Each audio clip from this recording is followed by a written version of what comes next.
An overpriced house. Buying at the wrong time, the entry level price of a house and buying at the wrong time could seriously negatively affect your financial health for the long term. Your second biggest fixed cost is housing.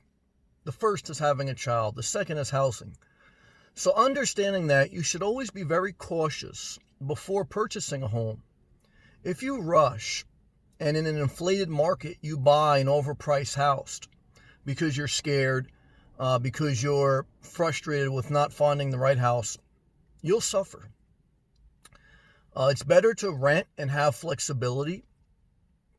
It's better to be patient because you only get so many shots at buying and selling property. And excuse me, I didn't mean to have my sunglasses on and try to act like a rich, sophisticated video. I just got back from a walk and I was thinking about this subject. As you know, I'm a 40-year-old man. I bought my first house/condo at the age of 22. And I had it for 15 years. And that mortgage payment, property taxes, home insurance, utility bills, maintenance, renovations, those costs determined my lifestyle and my goals and my objectives and my hopes and my stresses so much that it was such an anchor. In one sense, having a big financial commitment helped me to push myself to advance my career, because the more pricey the house, the bigger the expense, the bigger your salary needs to be. But I found myself in the rat race where it's making more but spending more. And so I had to do a renovation of my life. Before you renovate your house, renovate your life. Before you buy a house, don't just have an emergency fund in place. Have a life plan in place. I think many people buy a house and they let the house determine their life plan. And I think, there's room for error if you buy a house at a very low price in a bad economy and you have the extra capacity and you're able to enter at a great point. Then even if you made the wrong decision, you bought low, but there's no flashing sign that says this is the right opportunity, the right time. Because if houses prices do go low and the economy's bad, it's a scary time to buy and not too many people are positioned right. I always marveled, I always was intrigued or encouraged when I saw people like Charles Barkley or smaller power forwards that weren't really that tall and that were able to rebound. And a big part of it was positioning themselves well under the basket, and having a certain mindset of going after it. And so in life, it's very similar. Sports and life have parallel lessons. Is position yourself well. And once you have a home payment, there's not much positioning you can do. Once you have that fixed cost, you can't really change your career that much. You can't really cut the expenses that much. If your house prices increase, your luxury prices for the food you eat or the things you do, that decreases. Every action has an opposite reaction to a certain extent. And I find myself, even at this time, being a nomad for 3 years with no house, and I've enjoyed it, and I still enjoy the road overall. It has its negatives. But I look at home bases, and I still see an overpriced market, but like a hawk, I circle the terrain. And if I see the right opportunity, I would possibly swoop. But now if I swoop down to buy a house at the age of 40 plus, it wouldn't be the same as the mindset of a person who was 22. When I was 22, I was buying a house because everyone tells you buy a house. Part of it, too, was getting out of my mom's house. Part of it, too, was to entertain friends, to impress friends, and to, just be close to the people I grew up with. So my life plan wasn't in place. I don't think you know your life plan until you're in your 30s. And even then, it's a constant refinement. So don't buy the house for the sake of buying the house, especially in an overpriced market. Should you buy a house in an overpriced market? No.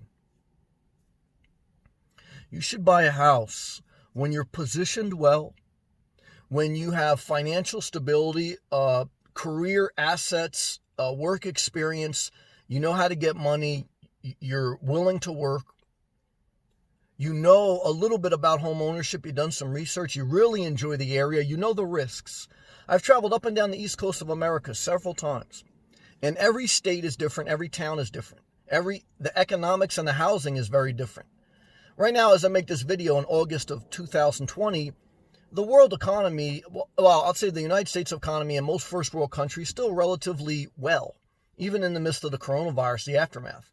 And so what I tell you is, I don't see the upside for many environments, because even bad neighborhoods now, prices are high.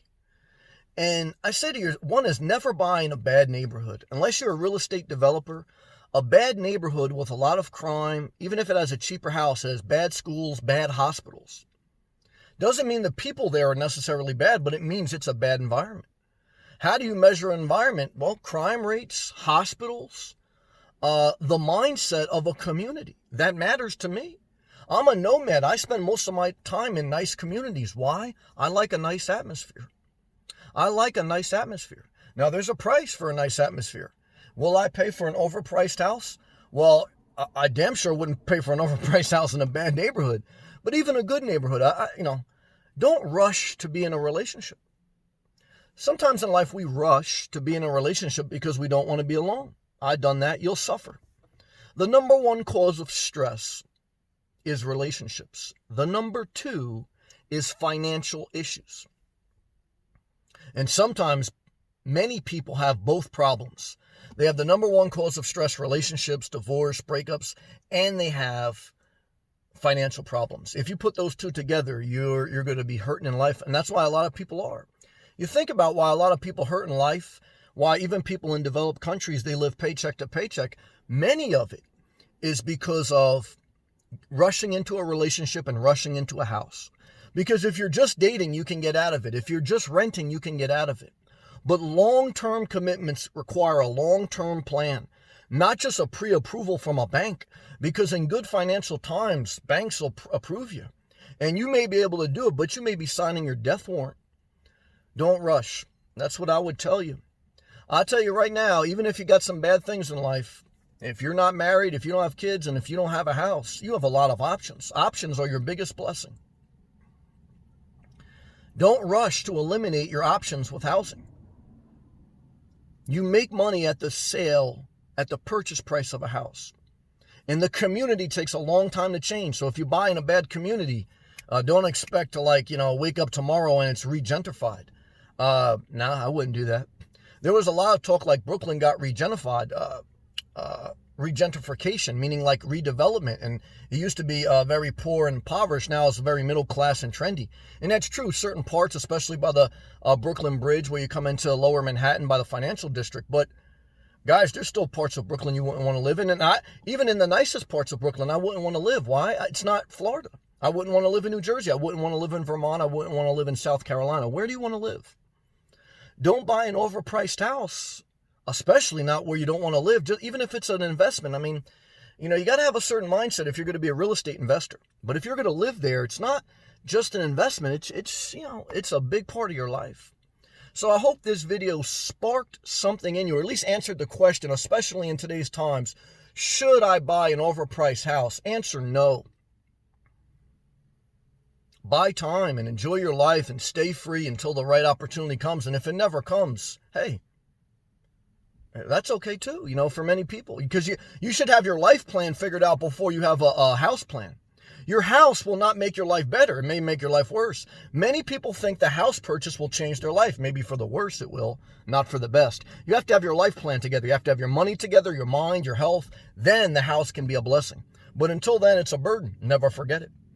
Watch the square footage of your house too. Too much square footage, too much stress. I hope my videos help you. If they do, click that thumbs up. Click that blue join button if you'd like to be a member of this channel. Get unlimited access. Every day on this channel I go live, God willing. You'll get a custom badge, custom emoji, and unlimited access to all the live feeds, and I appreciate those who support this channel. Thank you. Have a good day. Keep pushing forward. Stay disciplined. Don't rush. I know it's not easy. Peace.